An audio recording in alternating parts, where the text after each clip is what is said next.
하나님은 모든 만남을 통해서 우리의 인생을 만들어 가십니다. 그러므로 우리가 만나는 사람들 사이에는 하나님의 숨은 뜻이 있습니다. 하나님은 그 만남을 통하여 우리를 이끄시고 훈련시키시고 성장시키시고 치유하게 하시며 하나님을 더 많이 알아가게 하십니다.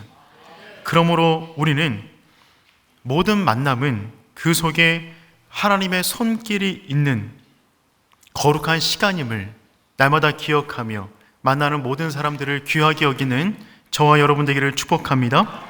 그런 의미에서 바울과 바나바가 만난 것은 하나님의 특별한 섭리였습니다. 바나바가 없는 바울은 생각할 수도 없는 것이죠. 아무도 관심을 가져주지 않았던 바울, 그 사람을 역사의 무대에 올려놓은 것은 바나바 때문이었습니다. 바울과 바나바가 최초의 선교팀을 구성했습니다. 그리고 그는 1차 선교를 마무리 짓습니다. 1차 선교의 총 시간은 2년 정도 됩니다. 그들이 다녔던 거리는 2,500km 정도 됩니다. 그들은 계속해서 움직이면서 복음을 전하며 그 시간 동안 남들이 알지 못하는 둘만이 알고 있는 영적인 추억들을 쌓아갔습니다. 예루살렘에서 돌아온 이후에 바울이 바나바에게 제안합니다. 우리 다시 2차 선교를 떠나자. 36절 말씀 읽어보도록 하겠습니다. 며칠 후에 바울이 바나바더러 말하되 우리가 주의 말씀을 전한 각 성으로 다시 가서 제자들이 어떠한가 방문하. 아멘. 바울이 바나바에게 1차 선교 돌아온 이후에 1차 선교 때 세웠던 교회, 제자들이 너무 궁금했던 겁니다. 그래서 그들을 다시 찾아가서 그들의 믿음을 한번 살펴보자 라고 제안을 합니다. 그 제안은 너무 좋은 거였어요. 서로 마음이 다시 맞았습니다. 그럼 이제 다시 2차 선교를 출발하자는 마음에 선교 계획을 짜고 있는데 이때 다툼이 벌어졌어요. 37절, 38절 말씀 읽어보겠습니다. 바나바는 마가라는 요한도 데리고 가고자 하나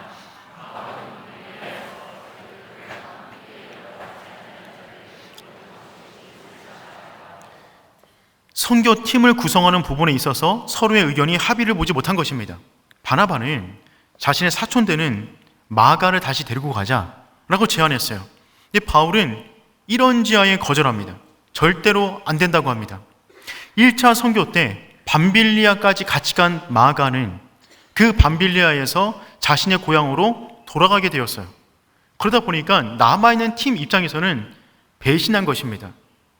마가가 왜 돌아갔는가 그 부분에 대해서는 성경이 말하고 있지 않기 때문에 명확히 알 수 없지만 바울의 입장에서는 한 번 떠났던 사람이 두 번 못 떠나겠는가, 그래서 그를 받아줄 수 없다는 것입니다. 이 문제로 두 영적 거인이 충돌하게 되었습니다. 그리고 결국 헤어지게 됩니다. 39절 상반절을 보니까 이렇게 되어 있어요. 서로 심히 다투어 피차 갈라서니. 여기 보니까 심히 다투어, 이 말은 무슨 말이냐면 감정을 써가면서 격하게 폭발했다는 것입니다. 결국 의견을 하나로 모으지 못해서 갈라서게 되었어요. 서로 떨어질 수 없는 관계처럼 보였는데 서로 상처를 남기고 헤어지게 된 것입니다.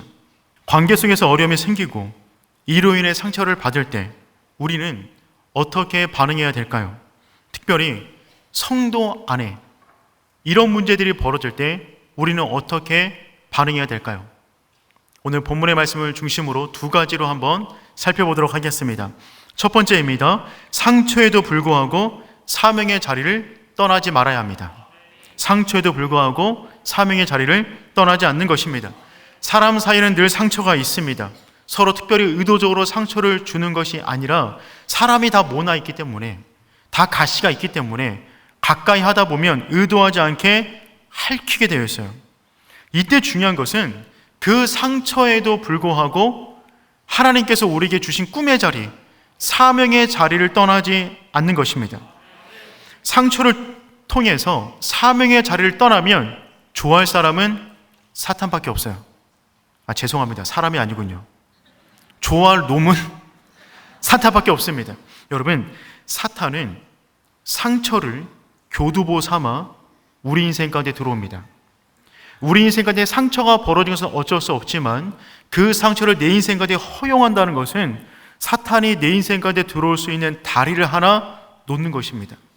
그 다리를 타고 들어온 사탄은 그 상처를 무기로 우리의 삶을 좌지우지합니다. 이거를 막으셔야만 합니다.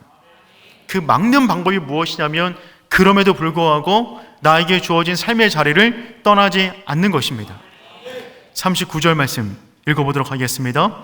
서로 심히 다투어 바나바는 마가를 데리고 배 타고 구브로로 가고. 아멘. 여기 보니까 서로 심히 다투어 피차 갈라서게 되었는데 그들의 사명에서는 벗어나지 않았어요.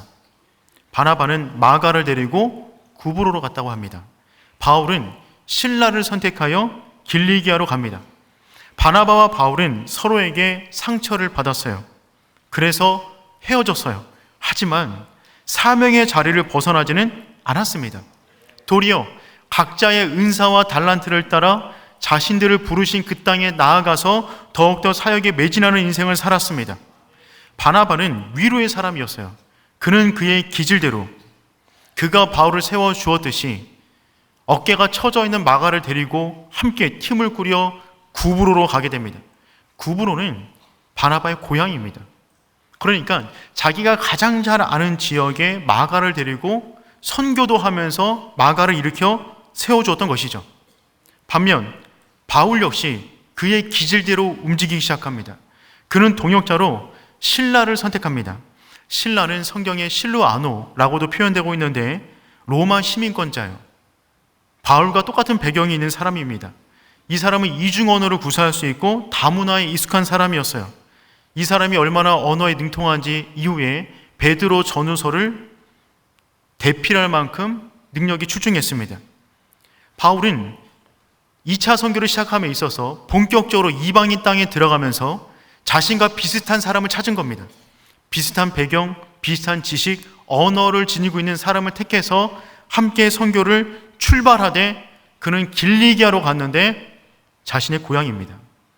즉 그러니까 바나바와 바울 둘 다 헤어지긴 했지만 자신들에게 맞는 선교팀을 꾸려 자신들이 가장 잘 사역할 수 있는 자신들의 고향으로 흩어지게 된 거예요. 그러면서도 2차 선교의 목적을 잃지 않았습니다. 하나님은 성도 간의 갈등을 통해서도 역사하십니다. 갈등이 좋다는 얘기가 아니라 갈등이 일어날 수 있는데 그 갈등을 통해서도 하나님은 역사하신다는 것입니다. 41절 말씀 읽어보겠습니다. 수리아와 길리아로 다니며 교회들을 견고하게 하니라. 아멘. 바울과 실라는 계속해서 이동해 나갔어요. 그리고 그들이 방문했던 교회들을 찾아가면서 그 교회들을 견고하게 만들었습니다. 사도행전에 견고하게 만들었다라는 단어가 반복적으로 나오는데 그 말은 개인과 교회를 복음으로 단단하게 만들었다는 거예요. 바울은 바나바와 헤어졌지만 그럼에도 불구하고 사역을 진행해 나갑니다. 바나바는 어땠을까요? 바나바 역시 그의 기질대로 그는 마가를 데리고 구브로에 들어가 평생 그 섬을 나오지 않습니다. 바나바는 기질상 한 번 품으면 끝까지 가는 사람입니다. 여러분은 누군가 함께 한다면 바울과 함께 하시겠어요? 바나바와 함께 하시겠어요? 바나바를 따라간 그 마가, 그는 바나바 안에서 온전한 치유와 회복을 경험하게 됩니다. 그리고 마가는 교회의 리더로 성장하게 돼요. 바나바 없는 바울을 생각할 수 없듯이 바나바 없는 마가 역시 생각할 수가 없습니다. 그 이후에 마가는 바나바를 떠나서 베드로의 품으로 갑니다. 베드로의 양 아들처럼 받아들여지게 돼요. 베드로전서 5장 13절 말씀 우리 한번 읽어보겠습니다. 택하심을 함께 받은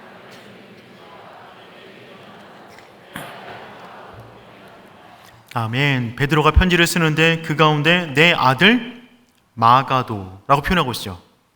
바나바를 떠난 마가는 이제 베드로의 품 안으로 들어가게 되었어요. 베드로의 양 아들처럼 받아들여진 것입니다. 마가 안에는 상처가 있죠. 그는 1차 선교 가운데 팀을 배신했어요. 이것 때문에 그 위대한 두 사도 바나바와 바울이 심하게 다투었어요. 그 사이에서 그 다투는 모습을 바라보고 있는 마가의 마음이 어땠을까요? 제발 그만하세요. 그만하세요. 마음이 얼마나 조마조마했을까요? 더군다나 위로의 아들이라는 이름을 지고 있는 바나바까지 화가 나서 서로 갈라지는 상황이 벌어졌으니 마음이 얼마나 불편했겠어요.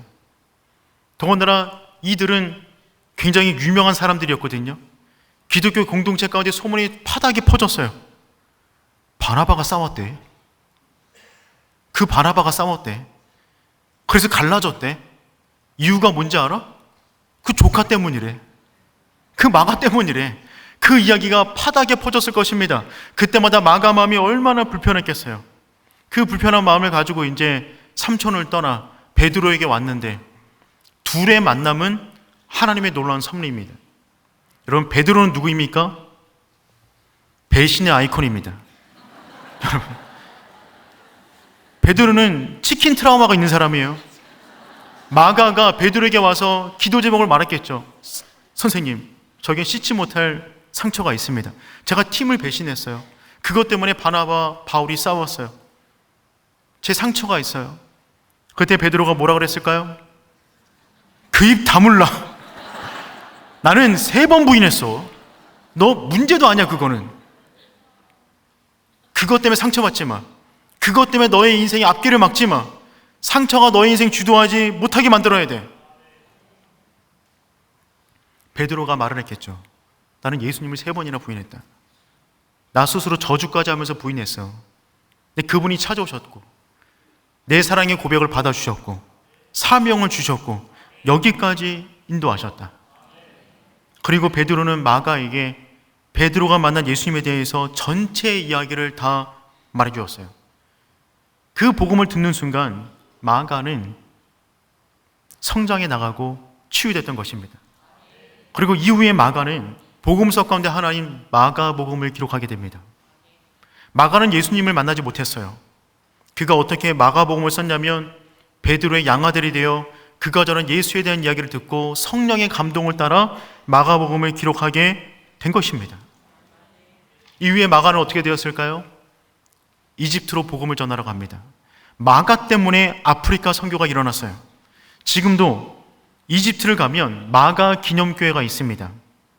이집트는 지금 이슬람이 강한 국가입니다. 이곳에서 유일하게 살아남은 기독교 계열의 종교가 콥틱 교회예요. 우리와 신앙적 색깔이 좀 다르지만 콥틱 교회가 그 가운데 세워져 있는데 이 콥틱 교인들은 자녀가 태어나면 오른쪽 손목에 십자가 문양을 새깁니다. 문신으로 새기는 거예요. 이슬람 지역에서 이와 같은 문신 가지고 다니면 굉장히 위험합니다.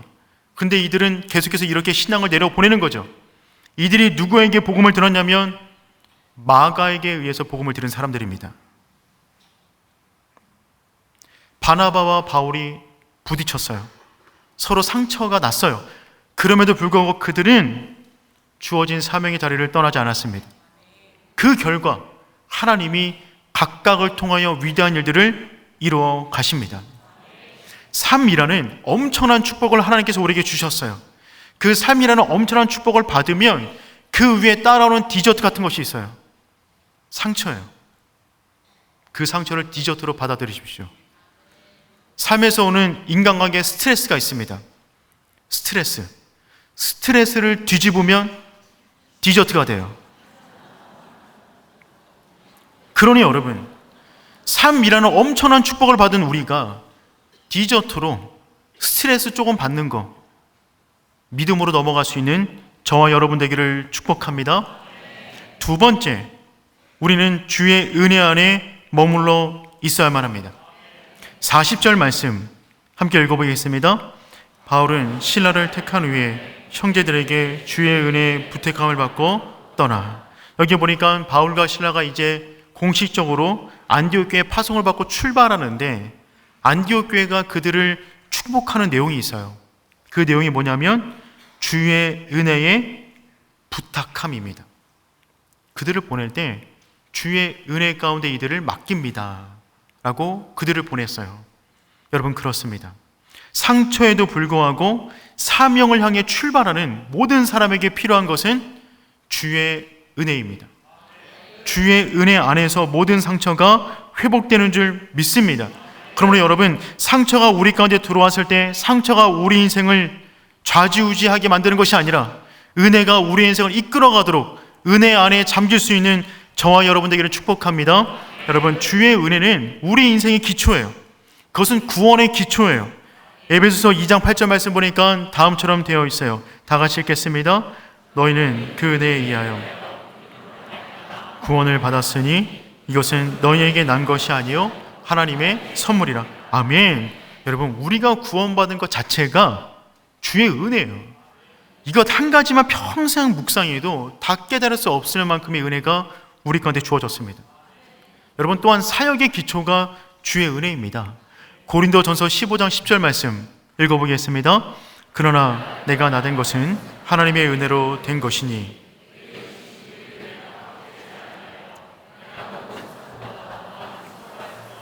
내가 한 것이 아니요 오직 나와 함께 하신 하나님의 은혜로라. 아멘. 그렇죠. 나의 나된 것은 하나님의 은혜이다. 우리에게 주어진 모든 사역, 내가 누구보다 더 많이 수고했다 말할 것도 없어요. 그 은혜를 생각하면 그게 어떻게 수고가 될 수 있단 말입니까? 세 번째, 은혜는 능력의 기초예요. 고린도후서 12장 9절 말씀 읽어볼까요? 나에게 이르시기를 내 은혜가 내게 족하도다. 이는 내 능력이 약한 데서 온전하여 짐이라. 그러므로 기뻐함으로 나의 여러 약한 것들에 대하여 자랑하리니 이는 그리스도의 능력이 내게 머물게 하려 함이라. 아멘. 여러분, 그렇습니다. 내 은혜가 내게 족하도다. 약한 데서 도리어 은혜를 받는다. 약한 만큼 그 부분을 은혜로 채워지기 때문에 우리의 능력의 기초는 은혜가 됩니다. 또한 네 번째, 문제 해결의 기초가 은혜예요. 히브리서 4장 16절 말씀 읽어보겠습니다. 그러므로 우리는 긍휼하심을 받고 얻기 위하여 은혜의 보좌 앞에 담대히 나아갈 것이다. 아멘. 때를 따라 돕는 은혜가 우리 가운데 주어졌다는 것입니다. 여러분, 어떤 문제를 만나든지 간에 그 문제를 해결할 때를 따라 돕는 은혜가 우리 가운데 있습니다. 이 네 가지만 평생 묵상해도 우리 가운데 다가오는 웬만한 고통과 상처는 이 은혜의 쿠션이 막아내는 줄 믿습니다. 우리가 구원받은 것, 우리가 살아가는 것, 우리가 사역하는 것, 때를 따라 돕는 그 모든 은혜, 그 모든 것은 주의 은혜로부터 주어지는 것이죠. 그러니 여러분, 주의 안에 머물러 있을 때 이해되지 못할 사람이 없고 품지 못할 사람은 없습니다. 오늘 본문 가운데 바울과 바나바는 서로 상처를 냈지만 서로에게 주어진 사역을 진행하는 가운데 은혜 안에 사역하다 보니까 서로가 이해가 되었어요. 서로가 그리워졌어요. 너무 보고 싶었어요. 둘이 다시 만났다는 기록은 없지만 흔적을 통해서 그들이 화해했다는 것을 우리는 알 수가 있습니다. 고린도전서 9장 5절과 6절 말씀 우리 함께 읽어보겠습니다. 우리가 다른 사도들과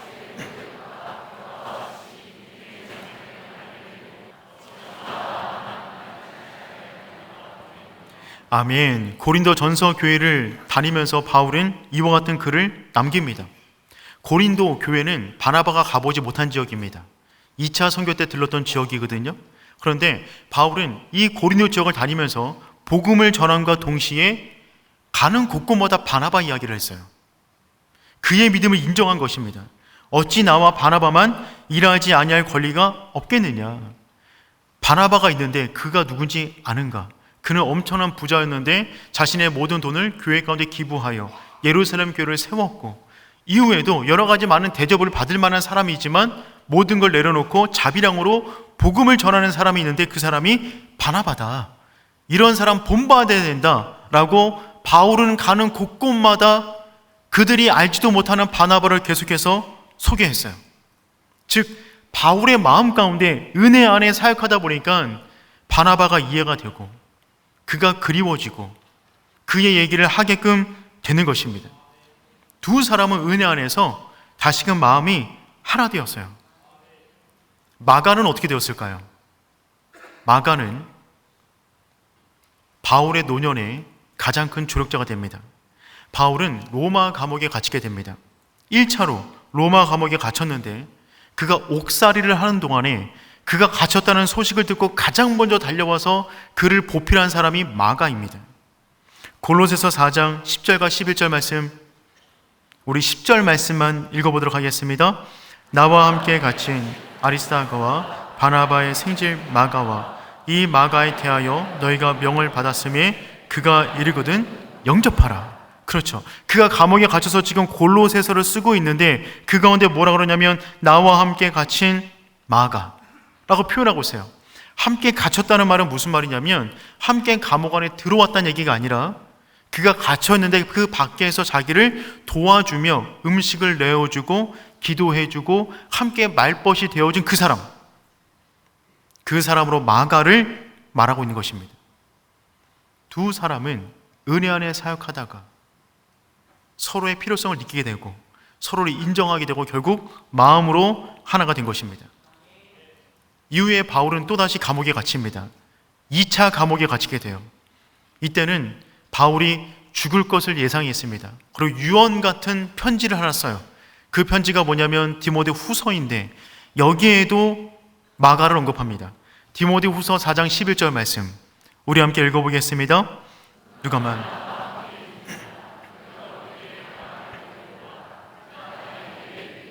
아멘. 여기 보니까 마가를 데리고 오라 그가 나의 일에 유익하니라. 두 번째 감옥에 갇혀있는 그 순간에도 이제 그의 인생의 마지막을 감지한 그 순간에 바울이 찾은 사람이 누구냐면 마가입니다. 즉 바울은 그가 감옥에 두 번 갇히는 모든 순간에 마가와 함께 했어요. 인생의 가장 어려운 순간에 함께한 그 사람이 가장 친밀하게 느끼는 사람 아닐까요? 두 사람은 그렇게 복음 안에서 은혜 안에서 화해하게 되었고 하나님께서 맡겨진 사명들을 아름답게 완수하는 사람으로 변화되었던 것입니다. 그러니 성도 여러분, 무엇보다 주의 은혜 안에 머물러 계십시오. 그리고 주어진 자리를 지속해 나가는 것입니다. 그때 우리는 알지 못하지만 선하신 하나님께서 우리 안에 모든 상처를 만지시고 모든 관계를 아름답게 하실 줄 믿습니다. 여러분, 상처가 우리 안에 들어오는 것 어쩔 수 없습니다. 의도하지 않아도 상처받게끔 되어 있어요. 중요한 것은 그 상처가 내 인생을 주도하지 못하게 만드는 것입니다. 그 상처를 품는 순간 사탄이 내 안으로 들어오는 교두보를 놓는 거예요. 그것을 무너뜨려야 됩니다. 그것이 무엇이냐면 그럼에도 불구하고 사명의 자리를 지키는 것입니다. 그럼에도 불구하고 은혜의 자리를 지키는 거예요. 그때 우리는 주님 안에서 회복되는 줄 믿습니다. 플로리다의 한 여성의 이야기가 신문에 보도된 적이 있었어요. 그녀는 괴한하게 성폭행을 당하고 머리에 총상을 입은 채 버려졌습니다. 그러나 그녀는 엄청난 고통을 이기고 기적적으로 살아났어요. 한 기자가 그를 찾아갑니다. 가서 보니까 그때 맞은 총상으로 인하여서 두 시력을 잃어버렸어요. 아직 몸이 완전히 회복되지 않았습니다. 그 순간에 기자가 그에게 말하는 것이죠. 남은 생애 동안 그 상처를 치유하자면 상당히 고통스럽겠습니다. 그 말을 들은 이 여인이 고개를 가로저으면서 이렇게 말을 합니다. 아니, 그렇지 않습니다. 그 괴한은 내 인생의 하룻밤만을 빼앗아 갔을 뿐입니다. 나는 그에게 1초도 더 주지 않을 것입니다. 그녀가 상처를 받은 것, 그것 때문에 자신에게 주어진 모든 미래를 망치는 것이 아니라 그는 단지 나에게 단 하루만 빼앗아 갔을 뿐입니다. 내가 살아가는 모든 날 동안에 단 1초도 그를 내 인생 가운데 들어놓지 않겠습니다. 이 결단이 우리에게 있는 성도 되기를 축복합니다. 상처를 피할 수는 없겠지만 그 상처가 우리 인생을 주도해 나가는 것이 아니라 주의 은혜가 우리 인생을 주도해 나가서 결국 상처에도 불구하고, 아니 상처 때문에 더 주님 안에서 아름다운 사람으로 빚어져가는 저와 여러분 되기를 축복합니다.